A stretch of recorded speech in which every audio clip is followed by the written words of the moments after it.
There is another world, but it is much harder to live in. Reality as you know it is completely an illusion. It is a massive psychic projection. The logos, brands, buildings, and places that you are surrounded with only have meaning because of the psychic projection of power into your subconscious.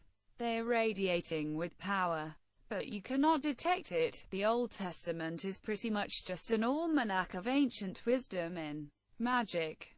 It begins with Moses saving the people from enslavement by Pharaoh, and then has some songs, some random snippets of wisdom, etc. It applies pretty well to today's corporations, which aren't that different from Pharaoh. My parents knew, somehow. It was also surreal. It's all for you. You're going to have some really good friends. Bob, you don't need people the way everyone else does. I emailed Mark Pincus from Zinger. I could feel my power reach through him. Several weeks later, he announced he was stepping down. It wasn't a coincidence. It was real. I was sure of it. I realized what I was in. We are in a game.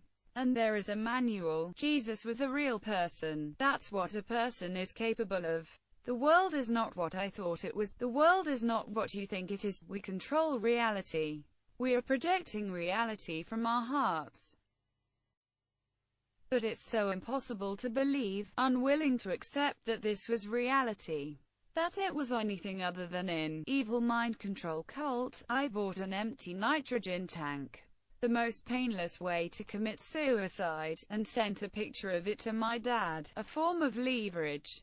If this world isn't real, then my death won't matter. He called the police, who called the local Sacramento police, who called my phone from outside my door. I went outside and told them to leave. They left. I kept reading. No one's ever made the first jump for a second. I believed it. I was certain. I was Neo. The phone rang. I picked it up. I knew nobody would be there. My neighbor knocked on the door and asked if I was all right. My friends emailed me, again, the patterns, just confirming it again and again. I know what you are, I screamed. I became God for an instant. The whole world was screaming at me. I could feel it, like 1,000 helicopters coming at once. Like 1,000 stars in GTA. I collapsed again. I Skyped my parents again. I said I couldn't do it. I would kill myself. I needed the money. The police came to my door again, at 8 a.m. They stood on the porch and I told them that I had just become a real adult human. They nodded and left. I threw a bunch of stuff in the dumpster, packed my car to the top, and drove from California to Michigan. It was June 2013. I was home for 2 weeks. My dad said, "It's brainwashing," laughing. For a few days I refreshed 4chan, X, and grumbled along with the conspiracy theorists about Hollywood's satanic Illuminati mind control symbols. This is completely true, but it's no conspiracy. They just have the strongest wills and command psychic control over society. Part of me knew I was enslaved. I could feel that half of my mind was shut off. I rolled cigarettes and went outside to smoke every half hour. The only way I could deal with the crushing frustration and depression. This had happened before. The memories kept kicking in back in 2008. It was too similar. My dad took me to the doctor to get a new Ritalin prescription. As we arrived, I noticed it was a family psychiatrist. He had scheduled the appointment ahead of time. They were nailing the coffin closed. I refused to go in, and when we got home, he once again thrust a psychiatrist's card at me, making an ultimatum. It was exactly the same. My parents informed me that I couldn't live with them, and I would have to get a job. It was exactly the same as before, the same phrases, the same thought patterns. These were not my real parents. Something had happened to them. They watched their shows on the TV. Wheel of Fortune and Jeopardy. My mom piling the food high on my dad's plate. Her instincts to brainwash possessing her. I pointed out the commercials and shows programming them to eat, eat, eat. My dad pretended to ignore me, turning up the volume on the TV when I started talking. I could see right through her behavior. Like a cat grooming itself after falling off a table, her instincts revealed. My mom's face twisted into a furious expression when I pointed it out. What do you mean by that? I don't like the way you're talking to me. It was almost comical in a way. Like pigs wearing trousers. If they hadn't had the leverage to completely ruin my life in Korea, they were not on my side. They were too compromised to understand. All they cared about was their own instinctive needs. And I was part of that need. My mom had compromised me not for my own good but because she couldn't help it. Her instincts had caused her to snatch control of me. And I hadn't been strong enough to prevent it from happening. I had let her do it. And she wasn't going to give me a reward for doing what she wanted. I was in their house again and I was the child. Empty nest syndrome. Suddenly I was living in a twisted nightmare. Nobody could be trusted. Everyone in my life was an animal with sharp claws and teeth. Desperate to steal me, attack me, control me. I didn't eat anything for several days. Software engineer. You're no software engineer. You have to go to school for that. It's because you moved out. This is what you get. You bought that equipment with the family's money. That's our equipment. Get out of this house. I want you out by the morning. Keep the top. You'll need it to sleep under. Their arguments seemed unjust and corrupt. But they had the leverage. I dumped all my Bob's Game posters, backups, t-shirts, and business cards into a big plastic garbage bag and stuffed it into the trash can. I threw out all my game controllers and toys. I left all my equipment sitting on the floor of what was now my parents' spare bedroom. It was theirs.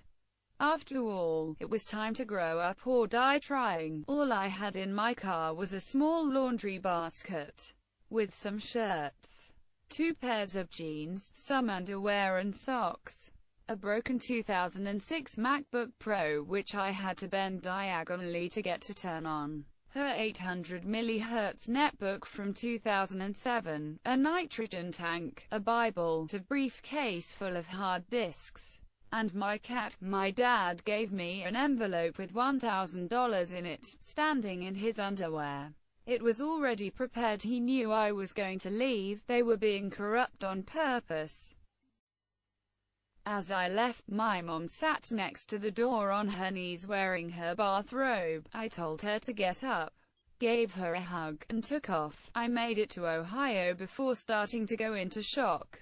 The fear beginning to pound in my head, I pulled over, bought a prepaid SIM card for my Beta-Pold BlackBerry I used as my MP3 player, and texted my parents telling them I loved them. My dad texted back, sighing, "You're a good man." I was okay. I decided to go to Seattle. I didn't know anyone anymore, but I knew someone there, sort of. After a day or two, I had reached the point of no return. I wouldn't have enough gas money to get back. I decided I didn't care. I had an empty nitrogen tank and that's all I needed. I was going to earn my freedom. Even if it meant I would die, at least I would die free. It was July 12th, my birthday. I was 30 years old, staying at a cheap motel. I emailed Bill Gates from the Wi-Fi there, sighing, "I'm coming to Seattle. I want a job." I was off to see the wizard, the man who had created the most complex piece of software ever written. The window I had been staring at for most of my life. It was a hiding in plain sight mind control device. A sorcery, yet computers wouldn't have existed if he hadn't done it the way he had. They never would have reached economy of scale. He was saving the world, and if I had to get a job I was going to work for him. A few weeks after I had sent that powerful email to Mark Pincus, he resigned, and the Microsoft Xbox guy had moved over there and taken the CEO role. I took that as an invitation, and decided that I should try and work for Microsoft. Driving into range of the city, I could immediately sense the wizard. It was my imagination, but that's the whole point. That's what creates our reality. Everything is a psychic projection. I arrived in Seattle and drove through, deciding immediately that Seattle itself was terrible. I continued to Redmond to see Microsoft campus. I scraped one of the protruding yellow dividers they have in the middle of the road there and got a flat. I slept in my car in the parking lot of a discount tire and got a tire in the morning. I had $150 left. I got a 24-hour fitness membership and slept in the parking lot there. It was an old location without even individual showers. Just one gang-style shower and a handicapped stall. That was too much for me.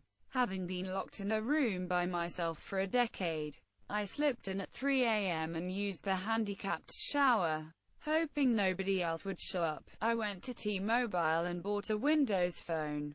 My confidence was so high, all the staff crowded around and insisted, using peer pressure, that I get the protection plan. I agreed to get it only if it would help them. They lied, insisting it wouldn't. I knew that my emails were being read by who, I wasn't sure. I emailed some more, being as cocky as I could. I didn't even really know why I was there, but I was trusting my gut. I was following my instinct, and somehow felt that I was in a Willy Wonka-esque tournament. As if Bill Gates' fantastic brain had pulled me there subconsciously, I wasn't far off. A few weeks later, Steve Ballmer would step down. I knew the truth about humans. The person with more psychic force wins control. The person with more confidence has more power. The person who wants nothing is invincible. You must convince a person to submit to an idea. Otherwise your own brain becomes frustrated. We're psychic beings that change each other's brain states. I challenged Bill Gates. I didn't care at all. He was just a man. I realized that he had reached a pinnacle, like many great men. The only remaining move, Ultimate Fate by Necessity, also happens to be the most interesting one too. Save the world. The natural direction of man who lives up to his ambition is to become like a god. Bill Gates was a guy like Jesus. Suddenly, out of nowhere, I knew my email had been read by someone important. I immediately felt something give way. And then I felt the force of 10,000 vicious dogs lunging at me, straining at the leash. I pulled over and scrambled to get out of the car. The feeling was so intense. I had stolen Microsoft. I could feel the power tearing at my brain, finding any flaw, anything I had done wrong. It found it. I was guilty. I had pirated Windows. The thought began to spiral in my mind, amplifying and pounding out of control. It was enough. It was an insecurity. I felt the sudden crushing sensation of being overcome by the will of another. The loss of an argument. The sting of defeat. I couldn't handle it. It was too much. I apologized and drove to Portland. Suddenly terrified. As soon as I got out of range I felt completely fine. I turned around and went back to the parking lot. I had lost, but it had been worth it. I never wanted to defeat Bill Gates. I didn't want Microsoft. I decided that I would rather work for the Foundation. To anyone else I must have sounded like a maniac. But I was sure a guy that smart could see between the lines. He hadn't always been a billionaire. He had been a young magician once. A wild and intense guy that surrounded himself with computers and got caught speeding in the desert. He was a guy that had founded his company on courage and boldness, confidently emailing executives at huge corporations and convincing them to give him a chance. I knew, though, that I had lost. My confidence was shot and I was spiraling into confusion. It was over. I had $20 left. I went to a welding shop and swapped out my empty tank for an ugly green tank filled with nitrogen, just in case. There are worse things than death, and I now had insurance. I could face anything without fear. I was practically unconscious, completely lost. frustrated into oblivion with no power and no confidence. I kept waking up in a haze and writing furious emails to my parents, then deleting them. Knowing it was useless, I watched Star Trek, the original series, on my Windows Phone strapped to the back of my sun visor. I went inside the gym and started using an elliptical. I had been sitting in a chair for almost 2 years, and I could only do a quarter mile. Knowing it was hopeless but not caring, I sent Bill some emails about what I was thinking and about my situation. I decided to go check out his house, and I drove by the entrance. It was a completely unassuming little path down into some hedges on an otherwise totally normal suburb street. I didn't go down the private driveway, of course, because it was hidden. I ran out of money and had no food. My car had only a dozen miles worth of gas left. I went to the beach and thought about jumping into one of the dumpsters, climbing into a garbage bag with my nitrogen tank, and somehow tying it from within. Nobody would know the difference. I stumbled around the Safeway parking lot in Bellevue, picking up half-smoked cigarettes and wrapping tape around them so I didn't catch anything. I pulled fast food bags from trash cans and ate the fries from the bottom. I staked out McDonald's, waiting for someone to throw out a half-eaten hamburger. I poked around in the Safeway dumpster for food. One night I found several bags of Ocean Spray, dried cranberries, and immediately ate 2 entire packages. I threw up cranberry sludge all night. Stumbling into Safeway wearing my bathrobe, and buying some milk of magnesia and mineral oil with their change from my cut holder, I was sure I was going to die. I thought to myself, this is as good a time as any, cackling with my stomach heaving. I pulled all my papers and hard disks from my trunk and dumped him into an industrial garbage bag. I threw it all into the dumpster, climbed into my front seat, ripped off another industrial garbage bag, and put it over my head. I grabbed the nitrogen tank and pulled it inside the bag. This wasn't how it was supposed to be done, but it was the best I could do. I didn't have enough money for a line regulator and hoses, so I just hoped that fresh air didn't leak in and leave me alive and brain damaged. I cracked open the nitrogen tank and there was a terrifying whooshing sound. It was more pressurized than I imagined. I felt myself get a little bit lightheaded. I felt bad for my cat, still in the car next to me. I pulled off the bag and stumbled out of the car in my bathrobe, vomiting more cranberry sludge against the 24-hour fitness building. In the morning, I jumped into the dumpster and yanked out the bags with all my papers and data, dumping them on the ground and sorting them to fit into my trunk again. It seemed that I was going to live for a while longer. I got better at finding food. I got stronger at the gym. I became somewhat more stable. My car was out of gas and out of electricity.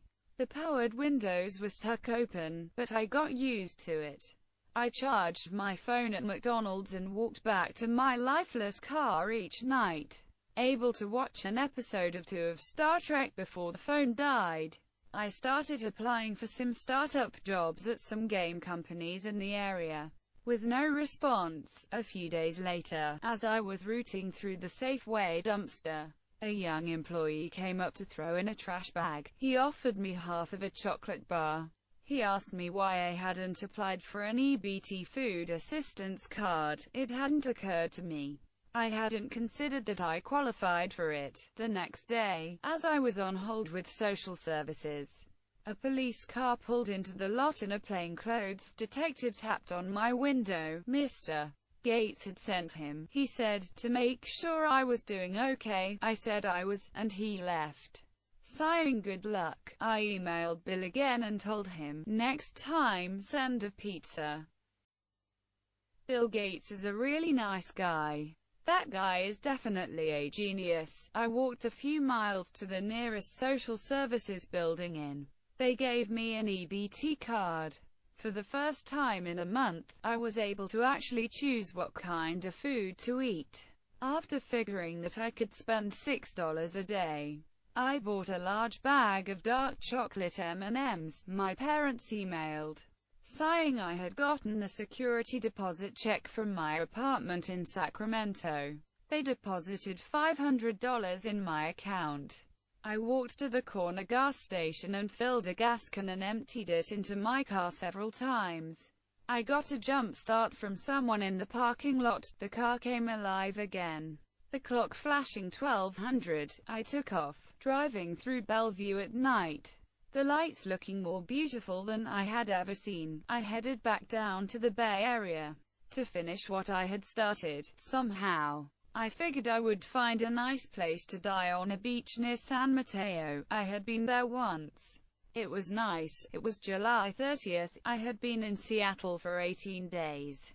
It had felt like an eternity. I landed in San Jose 2 days later, at the same 24-hour fitness that I had gone to with Tim. Thanks, Tim. As soon as I pulled in the lot, a guy asked me to give him a jump start. And then while I was starting his car, he asked me for money. I realized he didn't have an alternator and it was a scam. I offered to give him a ride, telling him he'd be better off just being honest. I slept in the parking lot there for a week, exercising each day and watching Star Trek on Netflix on my Windows phone. I figured that I'd stay alive for as long as I could, and when things got bad enough I would just find a dumpster to crawl in. I could just get inside one of the huge garbage bags and open the nitrogen tank. Nice and neat. I took note of some dumpsters in the area. The exercise seemed to help a lot. I had a couple $100 left, and I felt a lot more stable being in a place that I recognized. I decided to get healthy. I drove to Safeway down the street each day and bought sodium-free cottage cheese and a couple of superfood naked juice drinks with my EBT card. I went to go visit Tim to see if he had any ideas for where I could get a job. He let me in and recommended a few studios. Despite my earlier lashing out at him, a credit to his character, on the way back to the gym, I messaged Alex, offering to help him out with Code Hero. It turned out that he had been working at an eyeglasses startup to raise some funds, and he offered to introduce me. I headed over to the big house they had rented in Los Altos. I ended up sleeping on the floor in the basement with my cat. Alex wanted me to work on Unity, but my brain was a complete mess. I didn't have any hardware, and I couldn't focus. They gave me an i5 laptop with a low-resolution screen, which kept getting borrowed by other guys for various tasks. There was no way I was going to be able to learn Unity and make anything decent. I kept telling them that I wasn't going to invest myself in something if they wouldn't invest in some hardware for me. I mostly just washed dishes and cleaned up. After a week, they gave me $500 and had me leave. Alex took the demo I had hacked on and polished it up into something impressive to try and save face for me a bit. Thanks, Alex. I bought an old ThinkPad T61P with a 1920 by 1200 screen from Craigslist for $200, and went to go get an e-cigarette from a local shop, Great Vapes in Sunnyvale. I was going to try and quit smoking. It was September 2013. I was running out of money and I knew I wouldn't be able to afford the gas to keep driving a mile to the Safeway. Looking at Google Maps, I decided to move to the Sunnyvale 24-hour Fitness, which had a Safeway in the same parking lot. I found a nice spot in the back under some trees. Shade was really important, as I still had my cat in the car. After some hesitation, I realized I could open my window and my cat would recognize the car as home, and she gladly ran around to explore outside and came back at night. I started doing a half-hour of exercise on the elliptical each day. The Safeway put the day-old deli sandwiches out back in a cardboard box, and I started eating several of them a day along with the cottage cheese and superfood juice. I looked healthier than I had in years. I finished Star Trek and began the next generation. A lady at the startup had told me about a community hackerspace, and I went to go check it out. I went there for a couple of weeks and applied for startup jobs on my ThinkPad. After getting no replies, I started working on a libgd export of my puzzle game, intending to output it to JavaScript using GWT. It seemed to be the smallest and most fun piece of my game that I could ship and maybe make some money from. I was still extremely frustrated and had weak hardware, and the work was excruciatingly slow. Most of the time I watched Star Trek: The Next Generation on my ThinkPad.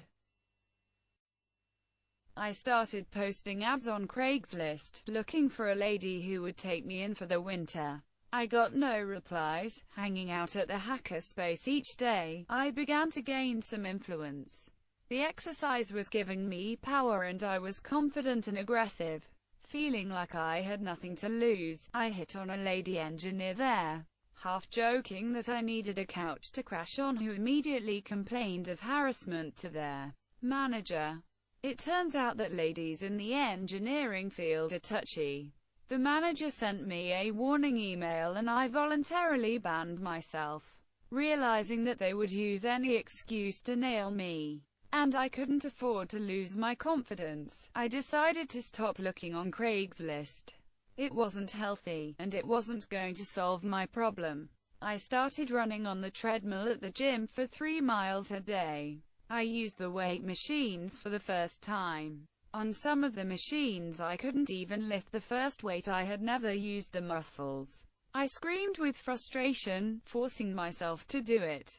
Why do my eyes hurt? You've never used them before. Working in the Safeway Starbucks cafe instead for a few hours each day. I got the libgdx GWT port working. The JavaScript output turned out to be awful.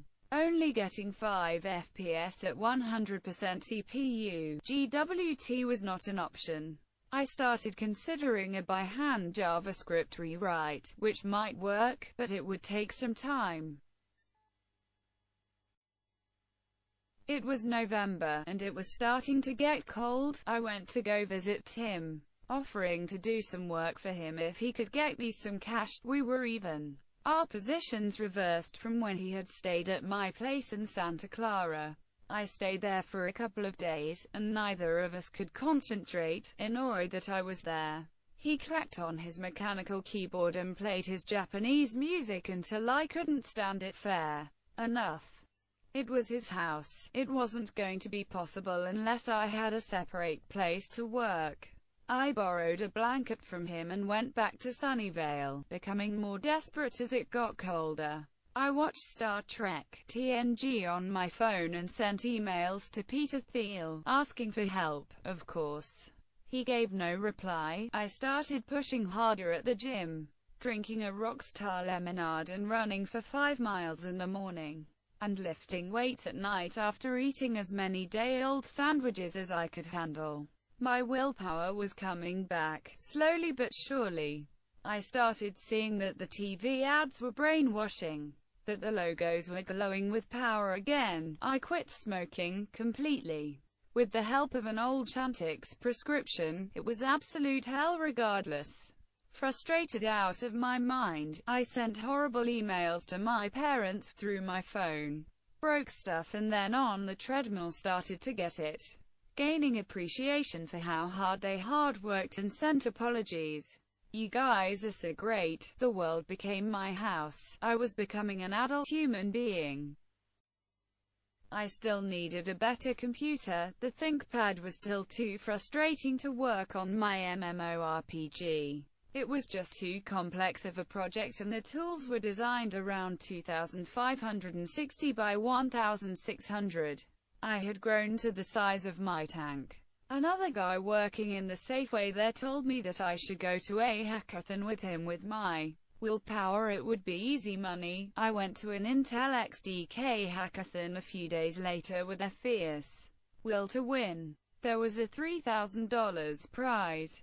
We had the choice to use the XDK HTML tool or make something using Android NDK for x86. I made Pyramid using the XDK tool. I gave it everything I had, eating the rest of my modafinil and slamming coffee, working all night right up to the deadline. It was a finished product with multiple endings and I was sure I was going to win. It came down to the presentation, and I stammered and slurred through it. Totally burned out, an Indian guy who had modified an Android SDK demo won, because it had a wow factor to it. It was a notepad example that sent a text message to his phone, which dinged in the corner. Everyone applauded. I was furious. Nobody appreciated actual effort. They were all fooled by bells and whistles, even though they were engineers. I just didn't know how hackathons worked. I had assumed from the name that it was meritocratic, but they were just as corrupt as anything else. The judge, a guy from Intel, came over and told me to drink a beer. "You try too hard to make something awesome," he said. I had assumed that was the point. I realized he was enslaved by Intel. He couldn't help it. Hackathons were a dead end. Back at Safeway, I started working on a PowerPoint presentation to send to investors.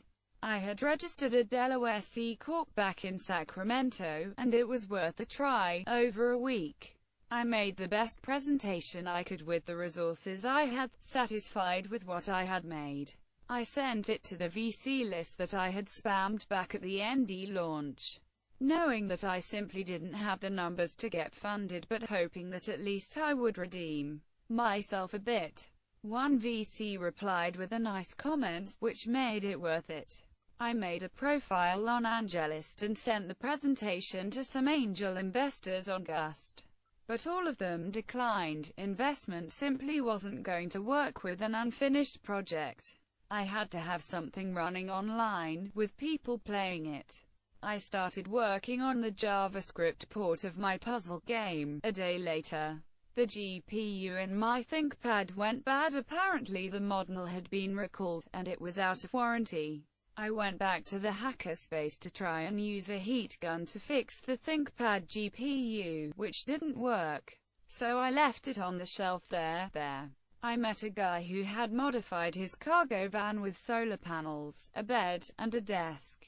I realized I could do the same with a few $1,000s. I didn't need real investment. I was back to my 2006 MacBook that I needed to bend to turn on. But that was all I needed. I had the libgd export of my puzzle game, so making an OUIA version of it would be pretty quick. They were doubling rewards on Kickstarter, and it seemed like a good solid idea. Unwilling to compromise and hating the scammy, infomercial feel of most gaming Kickstarters, I decided to make the simplest, most straightforward campaign I could, with a very modest goal. Less than what the OUIA deal required, but they agreed to it. I got on the Hacker News front page, but didn't get enough traction. Most people just complained that it wasn't flashy enough, and I needed to talk about myself more, and tell my story. I wouldn't compromise. I knew the product had to sell itself. Knowing that my game was the first and only puzzle game objectively better than Tetris, that was a hard sell, and it couldn't be done with an infomercial that cheapens the product. It had to be done with pure confidence and full heart power. Like the Master Sword in Zelda, I had the right idea, but I wasn't strong enough to hold my confidence. The more confident I was, the harder. The more insecure members started attacking me, trying to find weakness. Jealous of my project, I had them by the psychic balls, and they were kicking hard. It got to me, and I got frustrated, yelling at one of the guys. I immediately lost all my power and confidence. The Kickstarter failed. I yelled about my nitrogen tank and left. "What do you want me to do? Lay down and die?" Seeing the weakness, someone there immediately called the police, and a SWAT team came to the Sunnyvale gym. where I was running my 5 miles to gain my power back, after a few minutes of questions with their SWAT guy.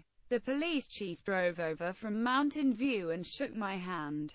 A game developer without a laptop, you must be really good for them to want to take that. He told me not to go back to the hackerspace, those are your competitors. They don't want you to win. He then asked me if I'd really had a hydrogen tank in my back seat. I said no. Which was the truth. I had a nitrogen tank in my trunk. It was the end of December 2013. I went back anyway, trying to save face, and borrowed a laptop from the guy with the modified van who turned out to be an infamous security expert.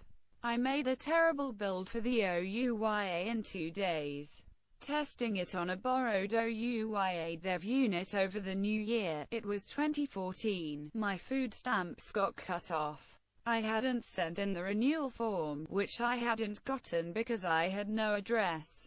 I called to renew them, and they said I had to go through California.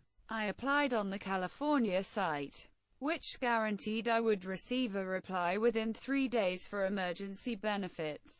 2 months later, they left a voicemail. I called back for a week, finally getting through, and they told me I had missed my appointment and needed to apply again. I decided I didn't need government assistance. I contacted OUYA and asked him if they would fund me anyway. Since I needed a laptop to make a good version, they sent me an OUYA dev unit, and then strung me along for a month about the funding. I asked him to hurry, since I was getting sick of eating out of dumpsters, and they immediately declined, disappointed. I sold the OUYA dev unit on Craigslist for $50 and paid my gym bill instead. Having gotten the dev unit from OUYA, I realized I might be able to get a corporate sponsorship for an event. I started contacting companies, planning to make an arcade cabinet and host a tournament at the hackerspace. When it started to get some traction, one of the members immediately reported me for trying to host an event without a membership. It wasn't their fault, they couldn't help it. It just wasn't possible to succeed in that sort of place. I understood. The police chief was right. God's name is jealous. The Sunnyvale Safeway manager came out and told me I couldn't eat food from the day-old box.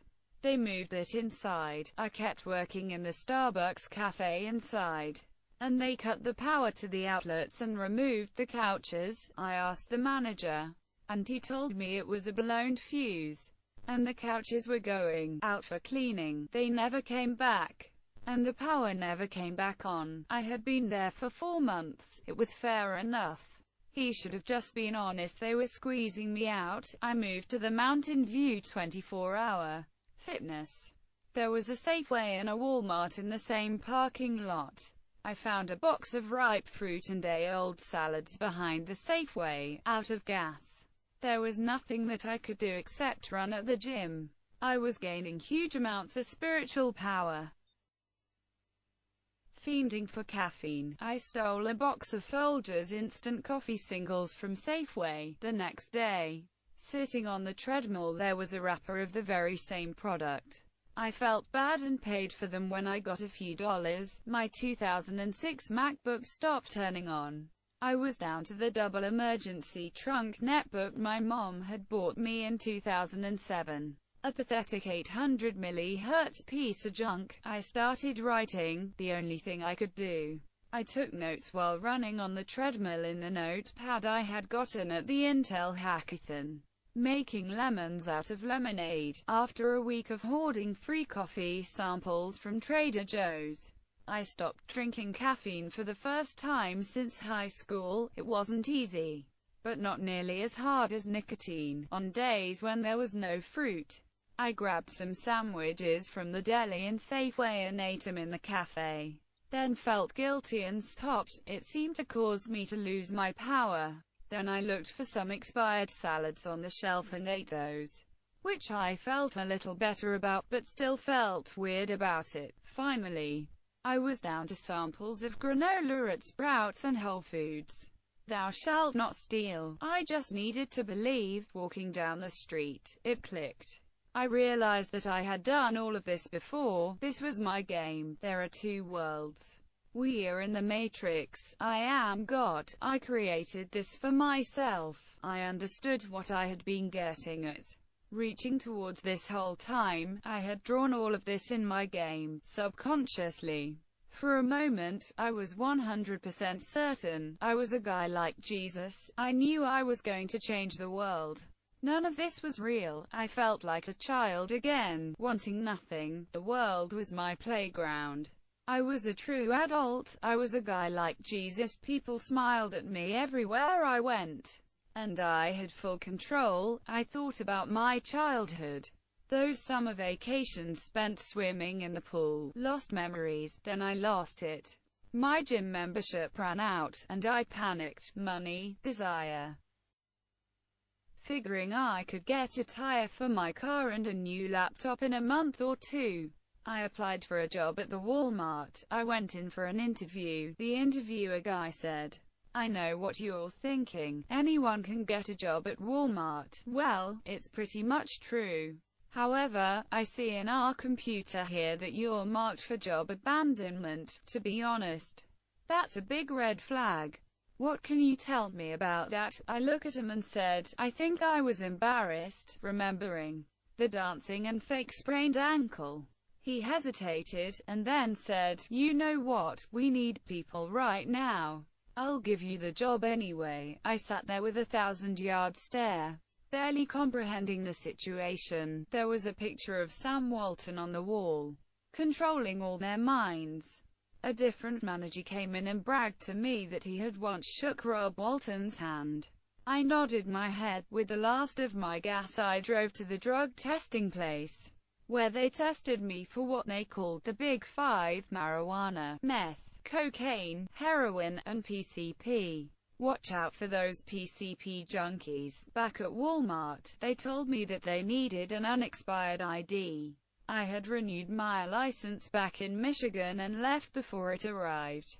I asked my mom to mail it to the hackerspace, and to tell me when she sent it. She replied with February 20th, in a huge font. That font, I felt something creep into my open heart that night and fought against it, throwing a tantrum. It was a huge mistake. I completely forgot everything I had learned. I lost all my power and felt like I was back to zero. Writing about my parents, I kept thinking about the huge font. She had done it on purpose. I started tripping out on it, and I got so frustrated I broke my netbook, throwing it across my car. I got some donations and started running again, determined not to compromise again. I was too frustrated. I kept screaming on the treadmill, tripping out, thinking about that big font. Why would she do that? I was doing great. She was disrespecting me, trying to brainwash me, trying to force me to love her. I got so angry I went outside and kicked my car, hurting my foot. My cat jumped out and cowered underneath, staring up at me, wondering what she had done wrong. I went to Hacker Dojo, got the ID, and cut it up and threw it away. I borrowed an abandoned 2005 ThinkPad from a shelf of old parts in exchange for the ThinkPad I had left, and found an old iPhone there which someone had clearly lost. I emailed the owner, and after a week without a reply, I sold the iPhone on eBay to pay for a new tire. I went back to find a box and some packing tape. The manager told me I couldn't come back because I had been there too long. I was relieved. He could most likely feel that I felt guilty about the iPhone. I don't know if it was wrong, but it wasn't theirs to begin with, and if the owner emails me, I will pay them back. I kept running at the gym, slowly building back up to where I was. There was weight on my heart and it felt like I was starting over from scratch again. I couldn't hear the truth. My heart was closed again and the signal wasn't getting through.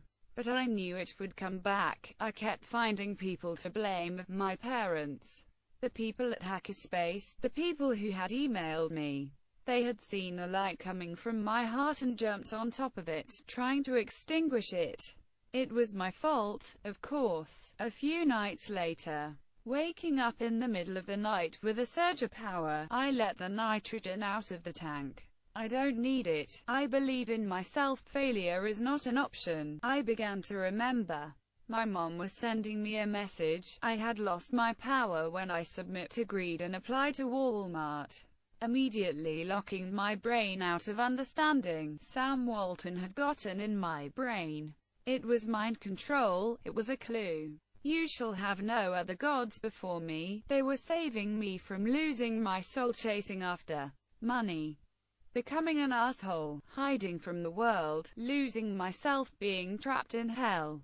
It wasn't the fault. They were trying to save me from myself. They are wonderful, incredibly strong people, and I hope they will forgive me.